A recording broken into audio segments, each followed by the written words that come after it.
A little bit about Bruce. Bruce was born in Brooklyn, New York in 1946. Yeah, That's when local. Brooklyn was Brooklyn. He first went to Penn State It's not University. Brooklyn any longer, okay. Right. But he found his sociology courses too boring for his temperament and quit college. Then Bruce briefly toyed with the idea of being an actor, but in 1967 he decided to buy a camera and to become a photographer. Although he did attend some evening classes at SVA in New York, Bruce Gilden is to be considered substantially a self-taught photographer. The photographic style of Bruce Gilden is defined by the dynamic accent of his pictures, his special graphic qualities, and his original and direct manner of shooting the faces of passerbyers with a flash. Gilden's powerful images in black and white, now in color, have brought the Magnum photographer worldwide fame. He's joined on the stage tonight with friend and poet Max Blagg. Max has lived in New York City since 1971. He's a highly respected poet, writer, and performer on the New York literary scene. He's appeared at innumerable venues in and out of New York City, including the Kitchen, Guggenheim Museum, Parish Museum, Jackie 60, St. Mark's Church, the National Arts Club, Bowery Poetry Club, CBGB's, the Gershwin Hotel, the Performing Garage, and many others, all which we love, and Fotografiska aspires to be, which is why I feel the need to list them all. Since 1979, he has published 5 volumes of poetry and prose, and his writing has appeared frequently in various magazines, including Bomb, Man of the World, Shiny, Interview Aperture, and many, many more. His most recent project, a collaboration with 21 artists, is now in book form. I'm sure we'll talk about it this evening, and entitled Late Start for Mardi Gras. I welcome them both to the stage, and thank you so much.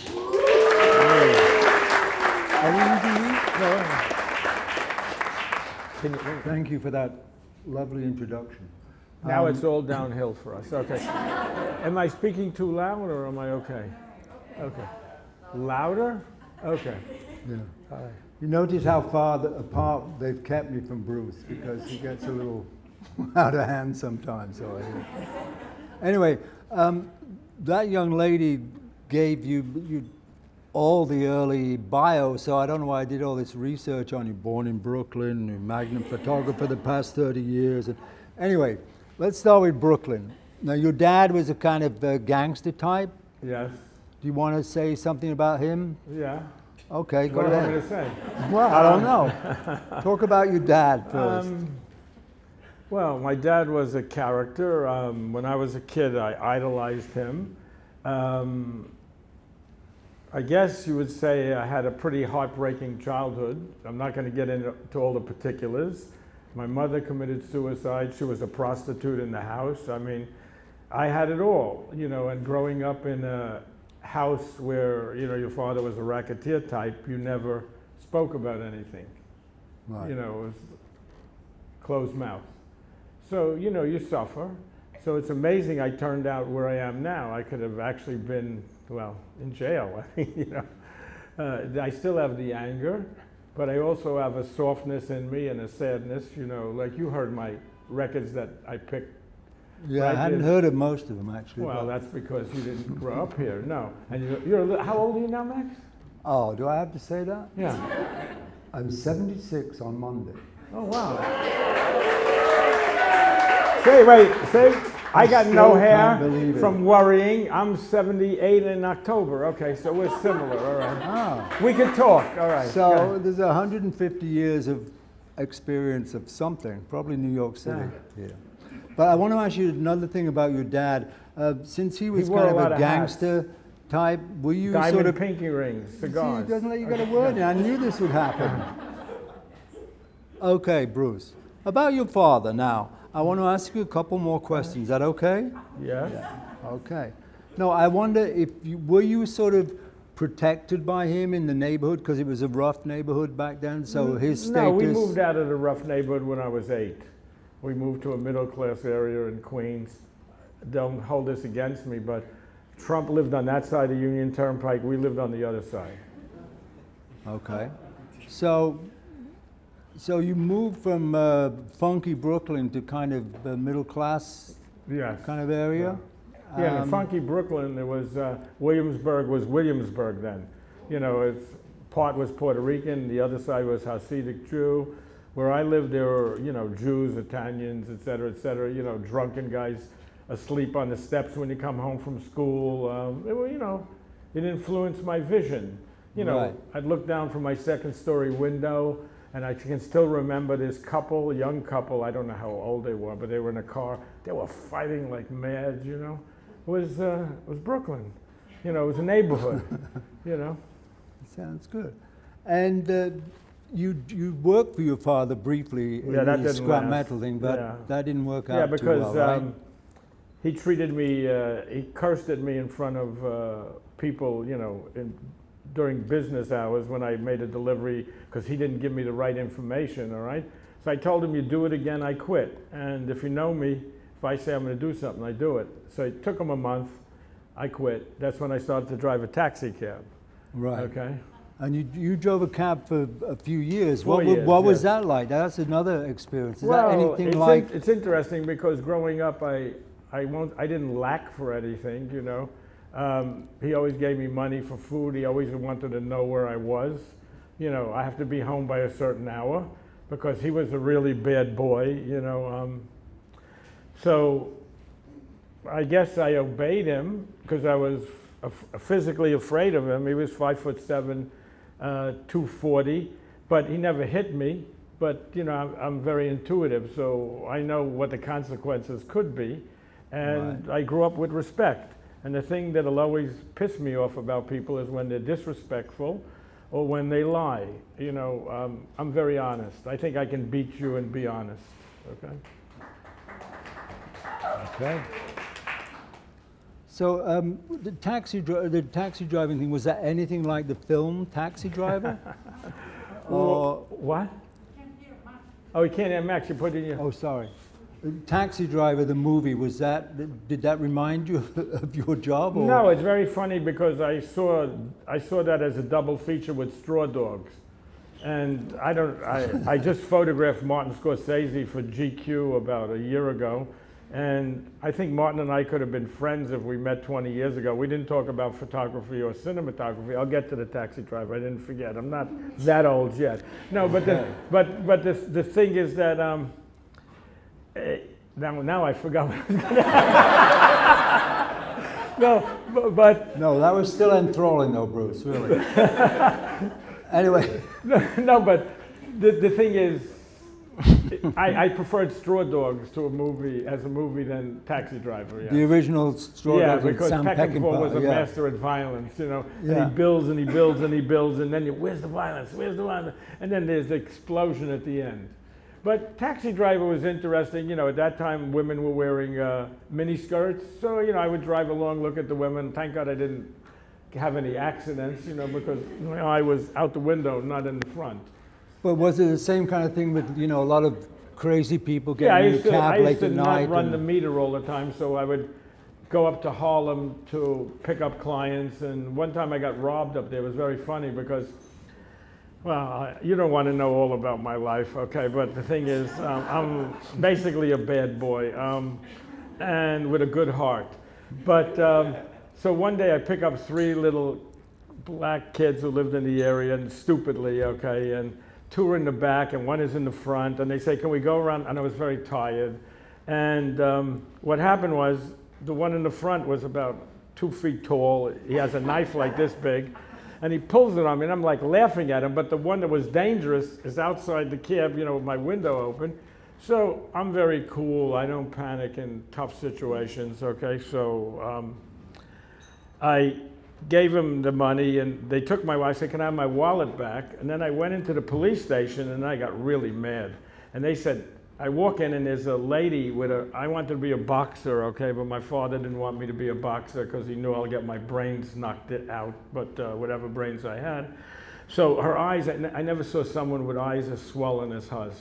I mean, it was incredible. So I made them come out with me, the police, to try to find these kids. Because if I would have found them, I would have went to town on them, but we couldn't find them. But anyway, that's my taxi story. Okay. And then the next day I walk into the company, and I have to admit, you know, I didn't always run the clock, so, you know, I'm making some for them, some for the, you know, for me, some for them. And I have to admit, you know, I was going to tell him I got robbed, but I really got robbed. And he says to me, "What did they have?"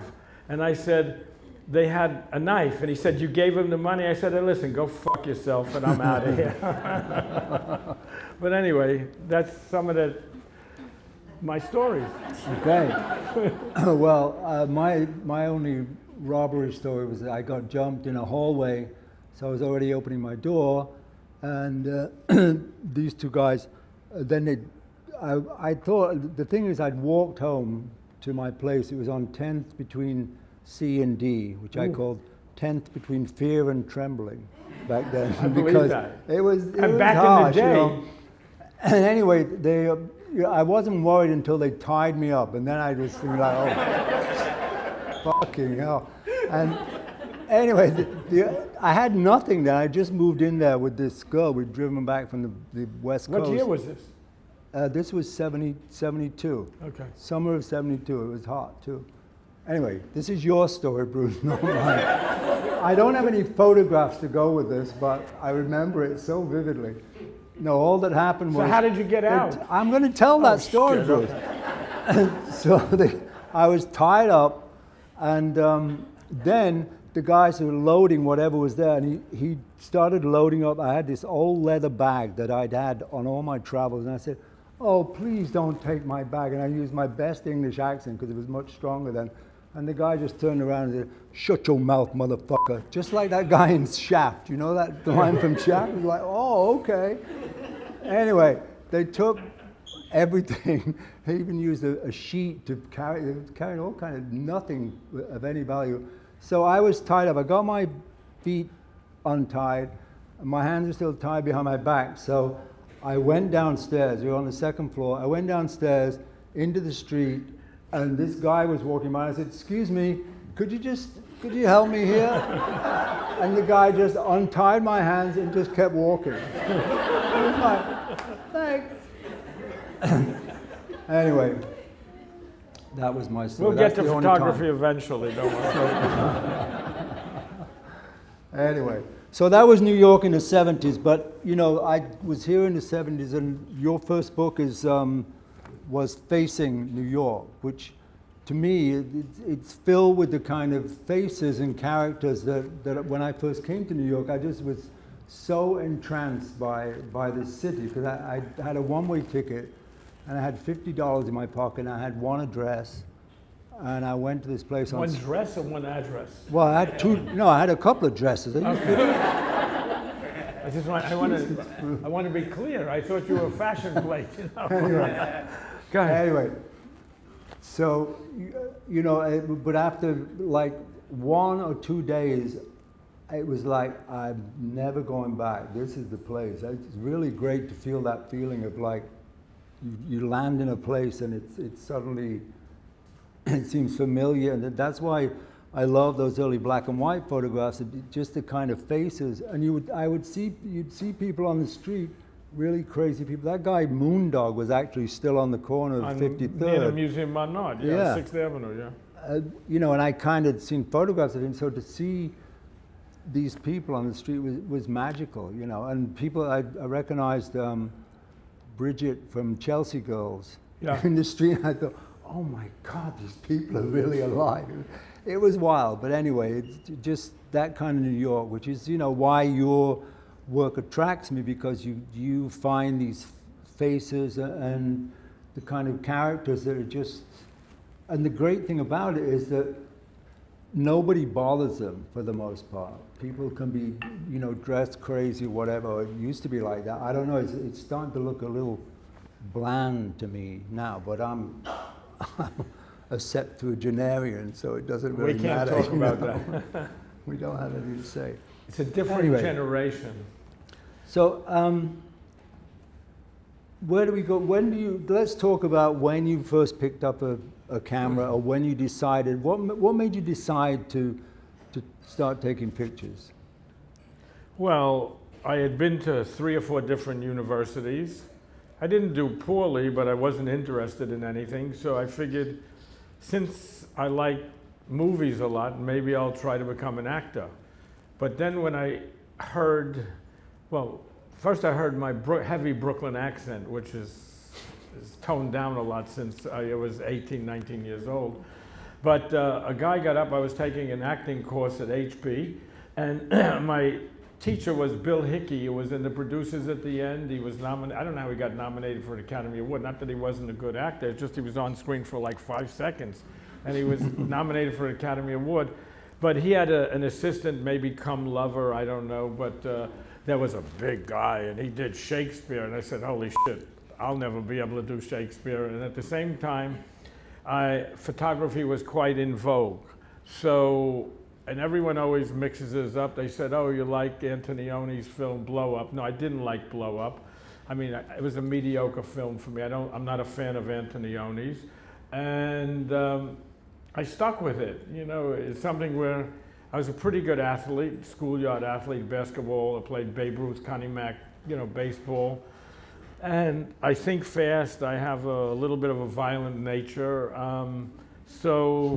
It just all went together. You know, then I started using flash, and I jump at people, you know, to take their picture. And it's not, you know, people always say, oh, you jump in people's face with a flash. Listen, it's how comfortable you are doing what you do. I'm comfortable, and when you get older, you're not as fluid. If you're fluid and you're comfortable, and you read situations well, you know, things go your way. It annoys me more when people are far away and they take a picture. That to me is stealing, okay? And the other thing with me, I'm comfortable, I have a good bedside manner, I know how to, you know, like for example, I was in England and they had a West Ham game at Wembley or somewhere, and I see these guys by Oxford Circus, they go into, and they're drunk and everything, and I wanted to take their picture, and I said, oh shit, they have all these football supporters, I'm gonna go take their picture with a flash. So I made eye contact, I mumbled something, pop, you know, we were cool. Plus I know a lot about sports, so, you know, and I read situations well, you know. Yeah, but I would like to know how you managed to avoid actual physical encounters with people, because you know, especially that earlier. I'll answer that question stuff. for you, because when usually people ask me that, I don't respond. You know, because that's not about photography. That's about the, you know, the periphery. No, but it's about your interaction with, with people. Like I said, I think it's because I'm comfortable at what I do. And, you know, if, for example, okay, someone tried to pickpocket me in Haiti, okay? We'll get down to it, all right? And he picked on the wrong guy, all right? It was in the middle of the day with a newspaper. So what did Bruce Gilden do? He took a knife and he put it to his neck. So, okay, now it's your move. You know, you started with me, so here we go. But that's a rare instance. Okay. Now, I didn't mean to ask you a question that you despise, Bruce. You know that. Yeah, I so, the Is that a question? what I wanted to know was, how do you explain? You maintain a certain zone, what you call a zone of comfort, I think. Yeah. In dangerous places where you've been in many. Yeah, but it comes from being streetwise. You know, I'm smart. I read people well. I've been married 3 times, and all 3 of my wives have said the same thing. What's that got to do with it? I'll tell you. All 3 have said that nobody reads people like you.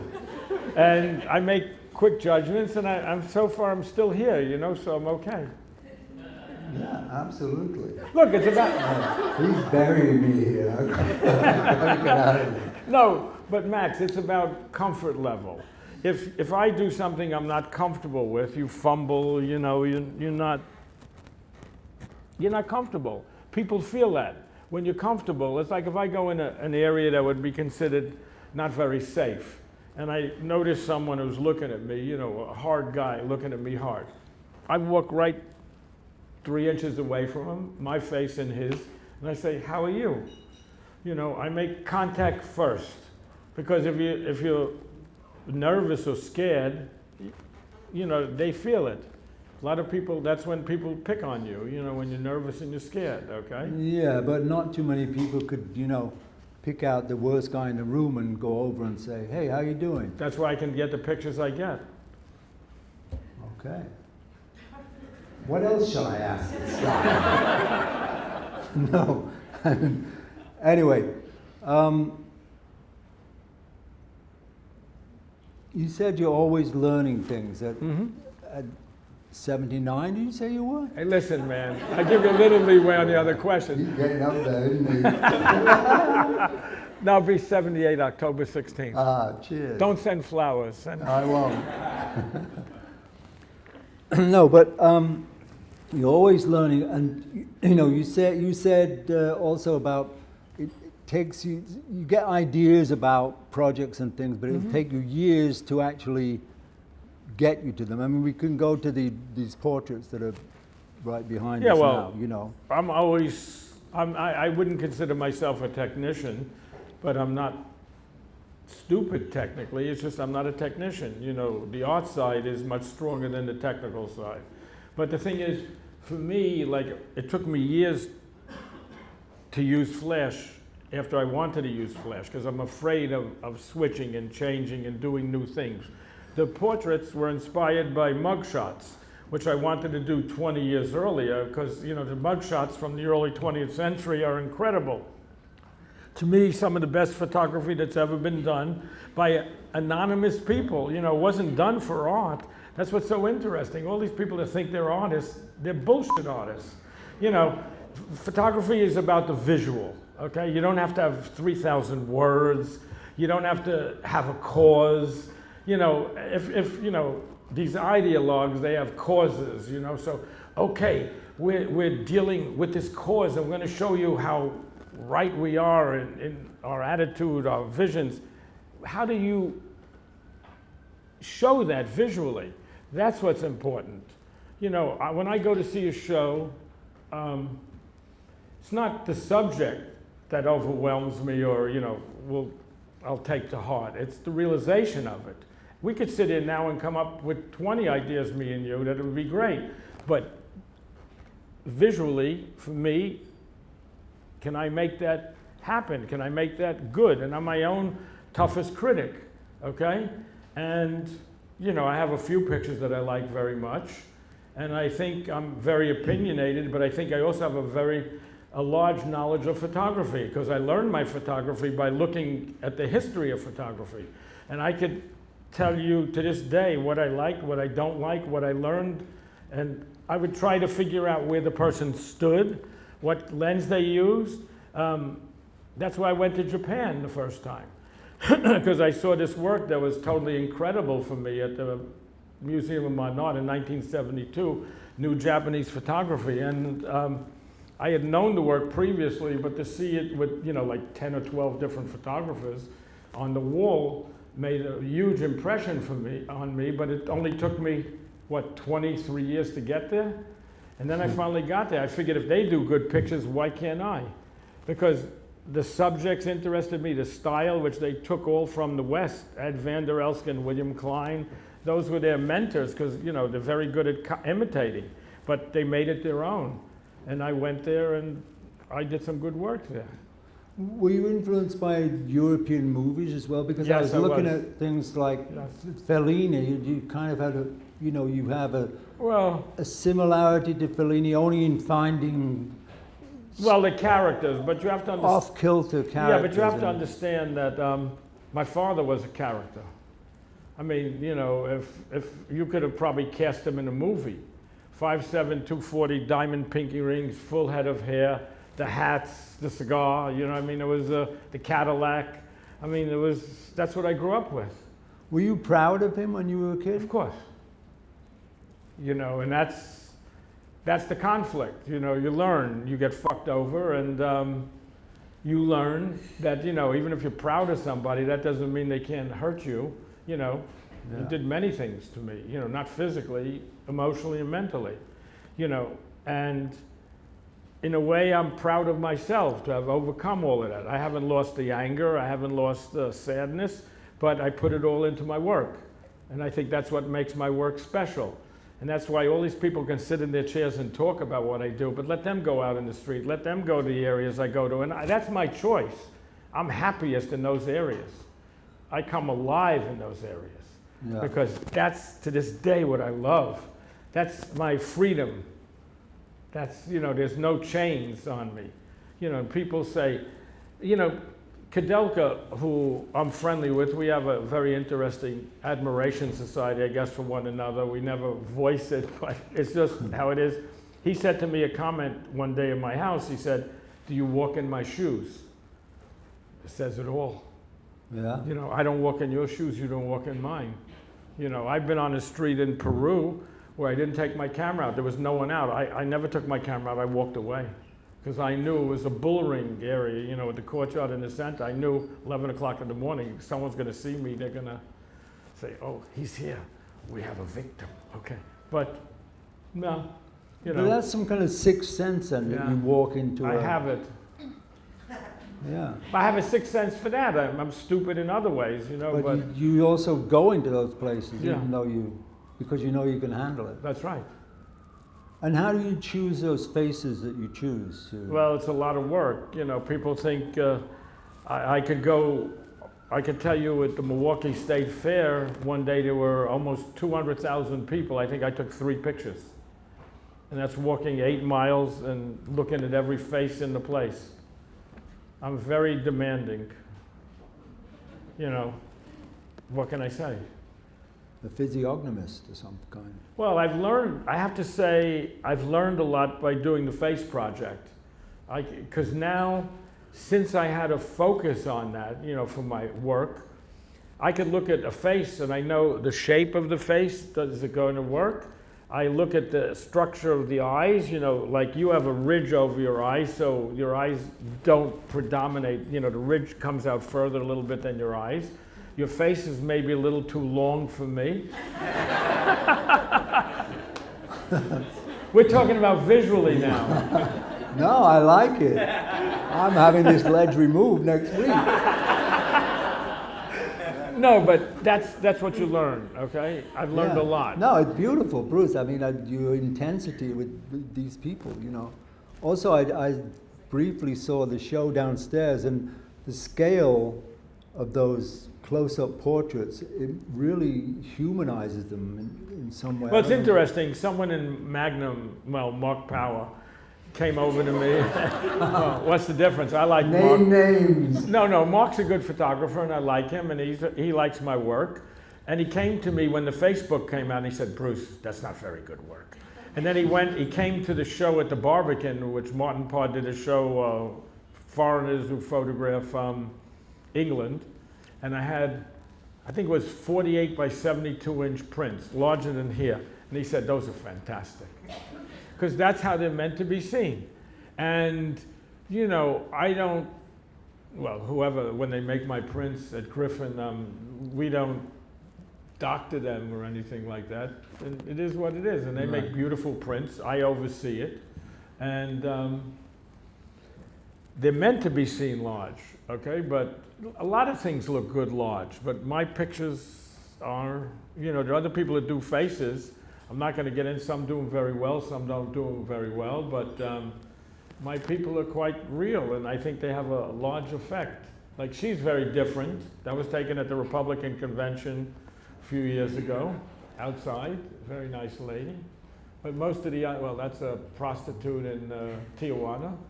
And that was an interesting story. In Tijuana, a guy said to me, he came by the last day, and he walks past me, and he says, "I saw you took your knife out the other day."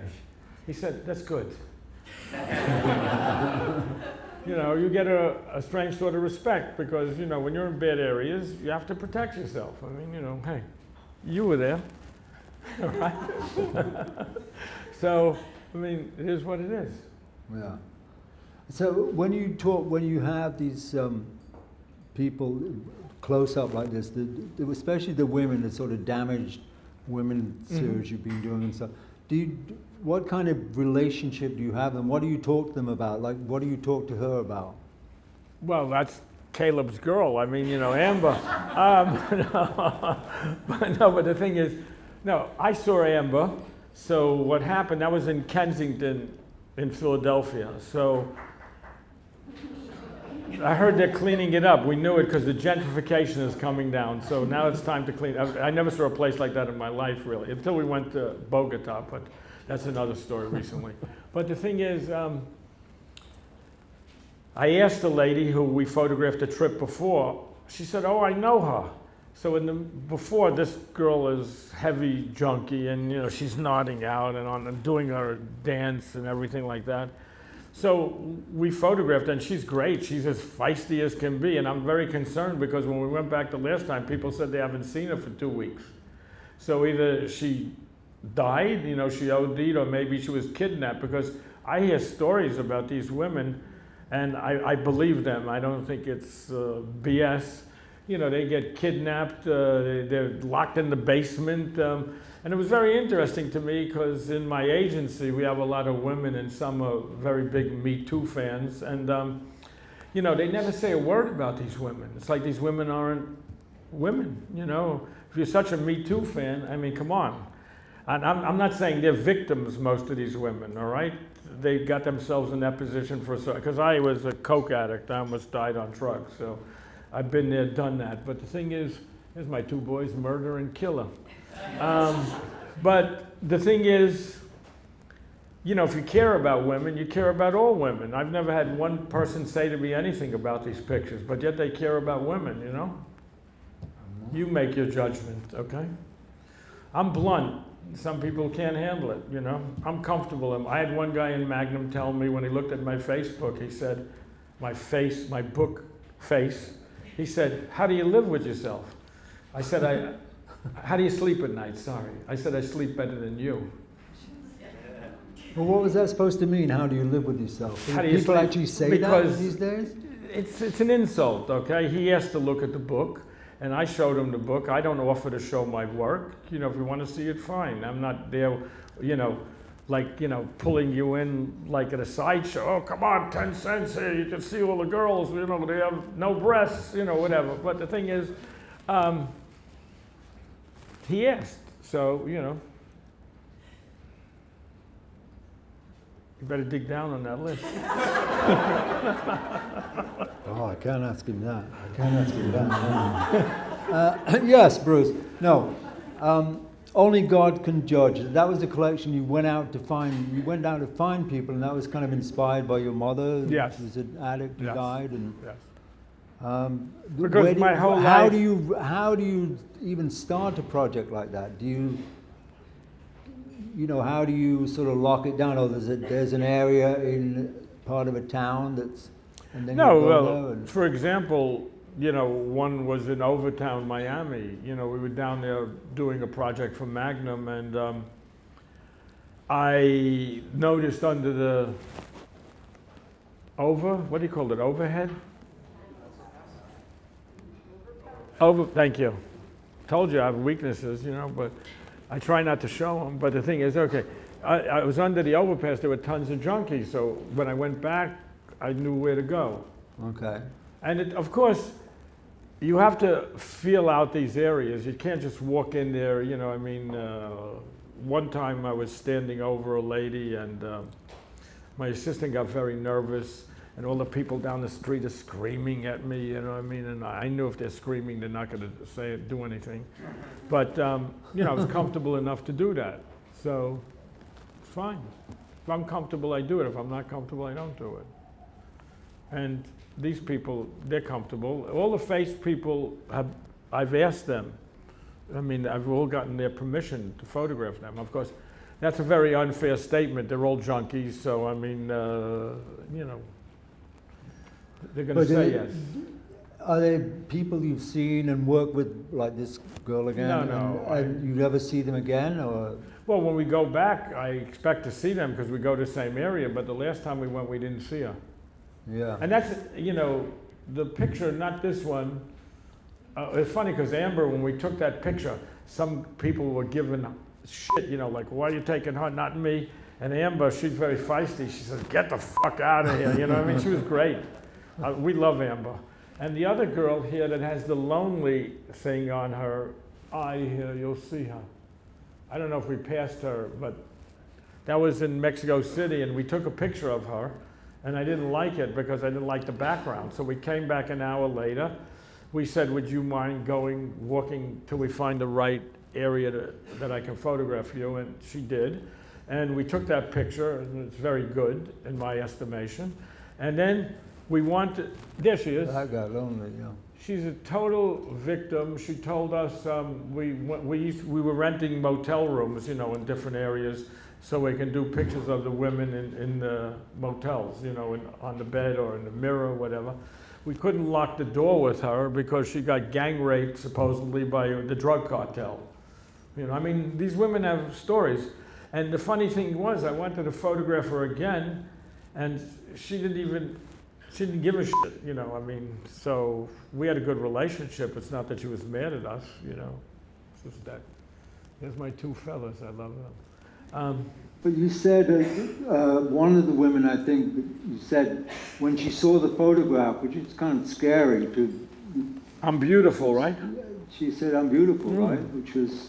Yeah, but that's my answer to all the naysayers, okay? People don't realize that a lot of these people, I make their day, because the Face Project started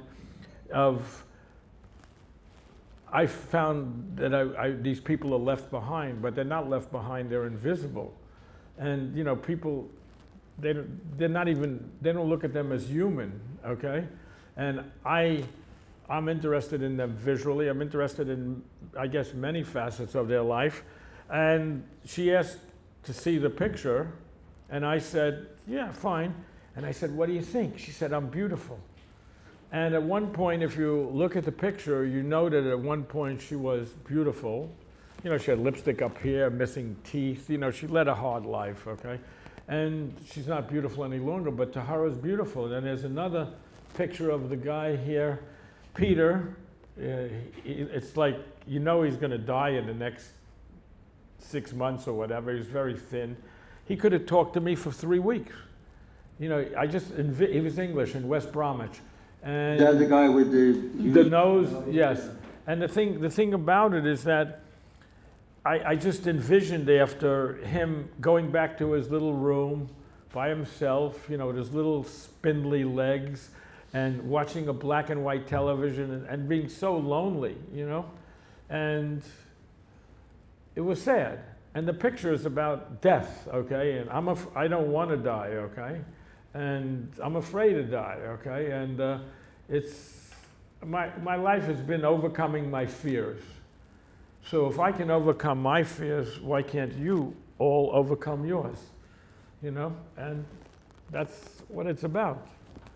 So do you think, you're giving these people something to sort of, I don't know, to cherish or something? That guy, if he wanted to talk to you for the next 3 weeks, or how you could have talked. Yeah, but that's not the reason I do it. I want to make that clear, yes. The reason you do it, Bruce. You do it for money, we know that. Anyway. That's not the reason I do it either. Anyway, speaking of money, let's segue into your fashion pictures. Oh, yeah. Which I was talking to the reporter earlier, she was reeling off the different clients you've had. I had no idea. I just didn't see you that way, Bruce. Right, one second. Fashion world somehow. Yeah, I've done a lot of. How did they greet you in the fashion world? What was their usual reaction when you walked in? They love me because to them I'm an icon. I know, but they had to see you at first, though. Yeah, but that's not a problem. I can be who I want to be. I can be as crass, and I can also be, look, if you look at my wife, you think she'd be with me for 33 years if I didn't, I didn't have some sort of manners or elegance? No, we just met today. We just met today, and I was thinking, I don't know how that happened. No, but Not really. No, but the thing is, look, my pictures are very elegant, okay? And I have a style. So fashion people like that, okay? So for example, if I work for Gucci or Balenciaga, Gucci was I love Alexandro. He's a great guy, very human. He's not at Gucci any longer, but I had to do full-length pictures, okay? So I gave them what they needed, and we found places, you know, all over. We were in Rome, you know, for the week, and I finished way ahead of time because I work very fast. So they loved that also, okay? And of course, at that level, you have someone with a computer checking everything, okay? Has to be check, check, check, check. So I passed all the boxes. And the creative director from the agency had to also okay the pictures. So I'm quite easy to work with. I don't have explosions. I know someone made a very interesting statement to me years ago. They said, in my regular pictures, I don't agree with this, but on that part of it, I make the people look worse than they are. And in my fashion pictures, I make the models look prettier than they are. I mean, it's all about vision, okay? For example, I've seen a lot of girls' portfolios, all right? And it's amazing to me that they'll show me these pictures, you know, top models, not so top, whatever. And the camera is looking up their nostrils. I mean, as a photographer, how do you even take a picture like that? And it's commonplace. And the girl doesn't realize it. The photographer doesn't realize it. So he's a shit photographer. I mean, we know that, all right? So it's like I was reading something by what Dwayne Wade said the other day, the basketball player. He said, I have high standards. You know what I mean? I have high standards. You know, people think, oh, you photograph characters. No, it's not easy. I could show you plenty of characters I photograph where the picture doesn't work. And also there's something in having a picture too perfect. When a picture is too perfect, it's not very good either because it looks staged. And there's nothing wrong with stage photography. You know, you could do great. Sophie Coller's wonderful. I mean, you have tons of people that are good, okay? But the thing is, you don't want it to be perfect. You want it to be a little bit scattered, but everything has to work like organically. One thing has to go into the next, to the next, to the next. And if it doesn't work, it's okay, but it's not gonna make it to the icon status or very good status. Was one thing I thought about looking at the Gucci photographs. I thought it would have been even better if you'd been allowed to choose the models and have. Well, I agree with you. You found on the I street. agree with you 100%, but you know. They didn't want to do that. No, they've allowed me sometimes, you know, other clients to choose models. And I did it for a magazine. What's the magazine in England? What was it, the one? No, where we did the Al Capone residence.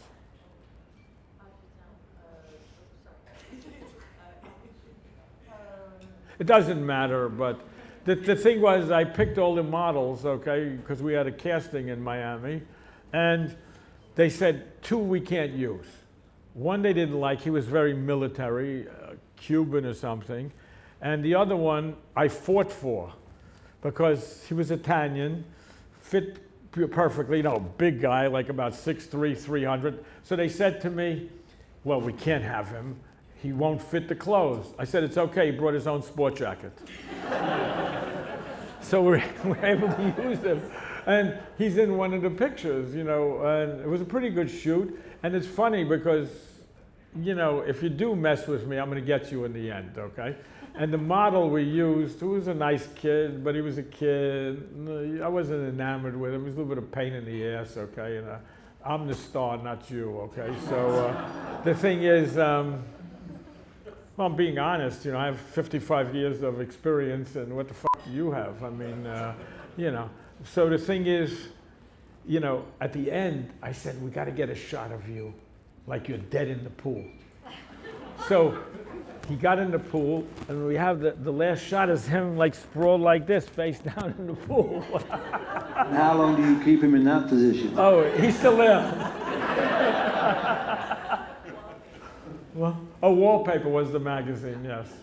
And I was told that it was the best essay they ever had, but they never hired me again. Okay. All right. I brought out a question first. I mean, Do we have anyone in the audience want to ask a question? Do we have any time, Wendy, or not? You do 10 minutes. Oh, 10 minutes, okay, I can go take a snooze then. Yeah, what's your question? What's the Bogota story? The what? The Bogota story? Which one? In Bogota. Why, you like Bogota? I'm from there. Oh, you are? Okay, yeah, we, I already asked him. What's the Bogota story? yeah, wow, Jordan, he's earning his keep, okay. Anyway, no, we went to, where, San Bernardo, and we went, what's the other area? La Cruz or something like that? Las What? Cruces. Yes. So, well, it's a funny story. We had this guy who was a fixer. To do the projects in South America, I need a fixer because I don't speak Spanish, and also they know where the areas are, okay? And they have to talk to the people. Because the portraits, like I said, we ask everybody. So we go in San Bernardo to the street from hell, you know what I mean? There's one street that's like really from hell, and everybody there is got their face in a bag with glue. They're total zombies. And I really got fascinated by this street. So the fixer made a contact with somebody that allowed us supposedly to photograph prostitutes there, you know, in a motel for a set price. But having experience, I know how these things work. And Caleb is also very streetwise, and we talk it over, and we both agree usually. Otherwise, we won't do it, okay? So I knew once we get there that our fixer, he's not as sharp as the two of us, okay? So, streetwise, I mean. So I knew once we got there that they'd start to charge us for the motel, for the, you know, it was a high ticket they were asking, okay? So we went out the next day, we went to another place where they had a lot of girls, and so the fixer calls us that night, and we made a contact with this other girl, and she was her sister was a junkie in San Bernardo, and she had other girls that we could photograph, so I was all excited, you know, next day we're gonna go to her apartment and we felt comfortable going to her apartment, okay? That's a lesson, don't go to people's apartments. I know people have gotten ripped off, okay, but we both discussed it and we both felt comfortable with this girl. So that night we get a call and they said that, it's funny, they said, it's not so funny, but they said that if you go to the area, we're gonna kill you and your assistant. And, but I took it, after thinking about it, I took it, because the call came to the guy's mother, because she's the one who set this up through a friend of hers, okay? And she's normal, you know, she's not a junkie, anything like that, as far as I know. I don't think so, they're upper middle class family. So what happened is, we couldn't go back, but he drove us around all the time, and we were in the neighborhood right next door. So, I mean, you know, the guy, I think he was bullshitting us, okay? So now I'm trying to get another fixer, I'm gonna call this week, who I have contact with, to go back to San Bernardo. Because I have a certain idea I wanna do there. See, I'm not gonna tell you my idea, but it's going to 3 different countries and doing something, and it's very personal. You should go to the Bronx. What? You should go to the Bronx. Yeah, I know, near the market there and everything, right? I mean, it was close by, like, hitmen, and, like, they had, like, their own military, and it's just, like, partying. There's a lot of prostitutes and homeless people. It's still good? I don't know. Wow, you knew a little bit about it. What? How we were. You remember he called everything the Bronx. He's like, oh, this is the Bronx. Oh yeah, that's funny. The guy in Bogota kept on showing us things. He said, "This is the Bronx," and me and him both said at the same time, "This ain't the Bronx." All right. Cartucho. What? El Cartucho. And Cartucho? El Cartucho. That's the name of the area? Another. In the Bronx. No. Where is that? Oh, in Bogota. Bogota, yeah. El Cartucho. Remember that. El Cartucho. Okay. Any other questions? Oh, you got one, Jordan? Go ahead. How has the experience of street photography changed over the decades as you've been more successful, as your cameras have gotten more expensive, as you've gone to new countries, and as like people have changed? I don't really understand that question. I haven't changed. Like you don't feel like you have more to lose nowadays than you did? If you feel that way, don't do it. I can walk around the street with $500,000 in my pocket. You don't know what I have in my pocket. I don't feel that way. The only thing that you have to know is you have to be conscious at all times. And being older, I'm not as fast as I was. I don't run. I never ran, okay? I don't run. But the thing is, I mean, if 8 guys are chasing me, I'm gonna run, but I mean, you know, I don't run away normally, okay? But that's a whole nother conversation. Okay, anything else? That's it. You got a question? Yeah, just building on a little bit, what's changed for, the question I would have is what's changed for street photography is people's reaction to you on the street, if they know you and it's a different, if the people react to you differently or people's reaction. But wait. This is the old Cartier-Bresson comment. I mean, I used to cringe at this comment. He said he didn't like his picture taken because people will recognize him. Do you think the fucking people I take know about photography? I could even go one further. Most people that are photographers don't know about photography. I'm a student of the game. You know, I learned my photography, and I think in today's day and age, it's really sad that most of the people think they're doing this original photography when it was done 30, 40, 50 years ago better and similar. You know, most people don't have a lot of courage today. They don't have a lot of courage in life. I have courage. I stand behind what I do and say. And as long as I have the courage, I'll do it, you know? It's interesting. I can't bend as low as I used to. I don't think as fast as I used to, but for 78 almost, I'm pretty good. But you see, if you're smart, you adjust. So now, I always like frames that are a little angular, okay? But it still has to work organically within the frame to be good. So I have to depend more on that. But I do, but I've learned how to do that.